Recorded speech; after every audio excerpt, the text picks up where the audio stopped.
Did you know that collective action has shaped the course of history more times than we realize? From small protests to worldwide movements, the power of people coming together has changed nations, toppled governments, and sparked revolutions. In fact, over 80% of major political shifts in the last century were driven by collective action, yet many don't realize how often it's the silent networks and small acts that ignite the biggest changes. Take the fall of the Berlin Wall in 1989, for example. While the world watched, thousands of ordinary East Germans organized peaceful protests, most of them not even coordinated by any formal group. They had no military backing, no vast resources, just sheer determination. And within weeks, a symbol of oppression crumbled. In this video, we'll explore the secret weapon of history, collective action. We'll dive into how small acts spark massive movements, how strategic leaders engineer revolutions, and how grassroots organizations can bring down even the most powerful political systems. We'll also uncover the often hidden costs and long-lasting impacts of these movements. Get ready to see history in a new light. Chapter 1. History shows us that large political movements don't always start with a grand plan. They begin with small, often unnoticed actions that snowball into something much bigger. Think of Rosa Parks refusing to give up her seat on a bus. It wasn't just one woman sitting down, it was the catalyst for the Montgomery bus boycott. Sometimes, a single action is enough to unite people with a common cause. Small acts like these set off a chain reaction that draws more and more individuals into the fight. According to social movement expert Charles Tilley, the core of successful collective action is the proximity of people to each other and the incentives they have for joining. People act when they see others doing the same, and they need something to gain. The Arab Spring is another example. What started as a street vendor's self-immolation in Tunisia quickly turned into a global wave of protests across the Middle East. The power of social media today acts as a modern version of these sparks. In 2011, Twitter played a key role in organizing massive protests in Egypt. A single tweet can now trigger a nationwide movement in hours, something unimaginable just a few decades ago. The ability to spread ideas rapidly allows even the smallest acts of defiance to reach millions. Historian James C. Scott argues that the act of rebellion or resistance often comes from the hidden transcripts of everyday people. These are the unspoken ideas and grievances that, when voiced, can explode into widespread collective action. Think of the #MeToo movement, individual stories of sexual harassment merged into a global call for change. In short, the spark for collective action lies in the moments when a few people push back against the status quo, and others decide to join them. It's all about being in the right place at the right time, with a shared purpose. Don't forget to subscribe to the channel to explore more powerful stories about collective action and how it shapes our world. Chapter 2. Not all revolutions are accidental. Some are carefully crafted, with skilled political leaders at the helm. These leaders know that for collective action to succeed, it needs structure and vision. Lenin's Bolshevik Revolution in Russia was a perfect example of planned action. Lenin didn't simply hope people would revolt, he built the infrastructure of revolution with deliberate political strategy. His famous slogan, "Peace, Land, and Bread," appealed to the basic needs of the people, uniting them under a common banner. Gandhi's Salt March was another example of planned collective action. By choosing to break a law that was both symbolic and oppressive, he brought attention to British colonial rule in India. This wasn't a random event. Gandhi knew exactly how to use the march to mobilize mass resistance. A key strategy in engineered movements is the delegation of tasks. Leaders in successful movements understand the importance of decentralization. This spreads the risk and responsibility while allowing more people to contribute. The civil rights movement in the US worked this way. While Martin Luther King Jr. was the face of the movement, countless others like Bayard Rustin and Ella Baker were working behind the scenes, organizing and strategizing. Another strategy often used by political architects is the use of nonviolent protest. According to research by Erica Chenoweth and Maria J. Stephan, nonviolent campaigns are twice as likely to succeed as violent ones. Their study of 323 major political campaigns found that nonviolent movements succeeded 53% of the time, while violent ones succeeded only 26% of the time. A revolution requires not only organization but a strong message that resonates with people. In the case of the American Revolution, the slogan, "No taxation without representation," provided a simple but powerful rallying cry. History has proven that a clear, easy-to-understand message is essential to uniting large groups of people. The key takeaway here? Collective action doesn't happen by accident. It's the result of careful planning, organization, and a strong message that speaks to the needs and desires of the people. Chapter 3. Sometimes, the most powerful movements aren't seen on the big stage. They happen in the quiet corners of society, in local communities where small groups of people work tirelessly behind the scenes. Grassroots movements are often overlooked, but their impact on history is undeniable. Take the U.S. Civil Rights Movement. While leaders like Martin Luther King Jr. were in the spotlight, it was often the work of grassroots activists that drove change. People like Rosa Parks, who became a symbol of resistance, and organizations like the Student Nonviolent Coordinating Committee, SNCC, created the foundation for larger movements. The power of these hidden networks lies in their ability to mobilize people without the constraints of hierarchy or bureaucracy. They often begin with a single person or small group who decide to take action, whether it's organizing a local protest or starting a petition. These movements are deeply democratic, giving everyone an equal voice. In the early 20th century, the suffragette movement in the UK grew from grassroots activism, with local chapters of women organizing petitions, marches, and other actions long before the right to vote was achieved. Technology today gives these movements even more power. The Arab Spring didn't just happen because of one tweet, it was the collective action of countless social media users sharing information, organizing protests, and spreading the message.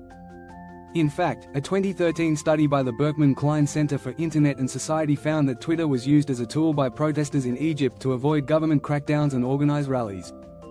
Grassroots movements are often more sustainable than top-down movements. Research from the International Center on Nonviolent Conflict suggests that decentralized movements can be more adaptable and flexible, making them harder to suppress. They have an organic, almost viral nature that can rapidly spread without the need for a central authority. One thing to remember about these silent networks is that they often function on trust. People in local communities trust one another, which makes collective action more effective. The impact of these movements might not be immediately visible, but over time, they create the foundation for widespread change. In the long run, the power of grassroots movements is undeniable. They may start small, but when they grow, they can challenge even the most entrenched political systems. History has shown that when people at the bottom rise up, they can change the world. Make sure to hit the subscribe button for more deep dives into the untold stories of grassroots movements and the power of collective action. Chapter 4. Every movement has a price. Collective action can bring about powerful change, but it often comes with personal and political costs. Think of the young man who stood in front of a tank during the Tiananmen Square protests in 1989. His quiet defiance became one of the most iconic images in history, but the risk he took was immense. In some cases, the cost of collective action is a direct sacrifice of personal safety and freedom. One major strategy for those leading movements is calculating the cost ahead of time. The leaders of the American Revolution understood that they were risking everything: life, liberty, and property. But they also knew that the potential gains were worth it. Thomas Paine, in his pamphlet Common Sense, spoke to the desire for freedom and the stakes of continued submission to British rule. He put the cost of inaction in stark terms: these are the times that try men's souls. However, some costs aren't as immediately visible. Look at the long-term consequences that activists face. In 1960s America, people like Malcolm X and Medgar Evers paid the ultimate price for their involvement in civil rights activism. Their deaths sent shockwaves through the movement, but they also galvanized others to continue the fight. In many ways, the personal sacrifice becomes the most potent message of collective action, often attracting more supporters who feel compelled to carry the torch forward. The cost isn't always personal, sometimes it's societal. Economic boycotts, for example, are effective strategies that can hurt the political system's financial base. The Montgomery bus boycott cost the city of Montgomery an estimated $1 million in lost fares in just 1 year. But the boycott also brought national attention to racial segregation, proving that collective action can hit the economic foundation of a system. While the price of change is often high, history also shows us that it's rarely paid in vain. A 2020 study from the Journal of Peace Research found that movements that endure past the initial losses are more likely to eventually achieve their political goals. It's clear, the higher the cost, the higher the eventual reward. At the end of the day, the cost of collective action isn't just about money or lives lost, it's about the moral imperative. Leaders and participants alike understand that in the struggle for justice, sacrifices are part of the price tag. As Martin Luther King Jr. said, "We are not wrong in what we are doing, the universe is on our side." Chapter 5. While movements often start locally, the power of collective action can extend across borders. Global collective action, when countries unite for a common cause, can shift entire political landscapes. One example of this is the Paris Agreement on Climate Change, signed in 2015. It wasn't just a few countries deciding to act, it was nearly every nation on Earth coming together to fight a common enemy, climate change. Strategic international collaboration can amplify the voices of smaller or less powerful countries. A 2019 study by the World Bank showed that 80% of countries involved in international trade agreements were more likely to align on environmental policy if they had a shared global strategy. This synergy, when done correctly, can create a force so powerful that it's nearly impossible for even the largest political powers to ignore. Similarly, during World War II, the Allies' collective action wasn't just military, it was political and economic. When nations like the US, the Soviet Union, and the UK joined forces, their collective might reshape the world order. This wasn't simply a matter of armed conflict, it was about pooling resources, ideas, and efforts to combat a common enemy, Nazi Germany. Sometimes, the sheer number of countries involved in a collective action can create a pressure that no individual nation can withstand. In the 1990s, the international community rallied behind sanctions against South Africa's apartheid regime. The United Nations and various governments imposed economic and trade sanctions, leading to immense pressure on the South African government. After years of international collective action, apartheid finally came to an end in 1994. The strategy of using international pressure in collective action is often referred to as soft power. Unlike military force, soft power uses diplomatic, cultural, and economic influence to change behavior. According to Joseph Nye, a political scientist who coined the term, soft power is a key strategy in modern politics. Countries that wield soft power know that global unity can influence other nations to align with their values. When countries align in collective action, they not only influence each other but also set a precedent for future global efforts. For example, the collective action taken to address nuclear disarmament in the 20th century was a sign that countries could unite on some of the most pressing issues of the time. Chapter 6, Revolutions and movements may shake the foundations of society, but what happens afterward? The aftermath of collective action is often where the true test of success lies.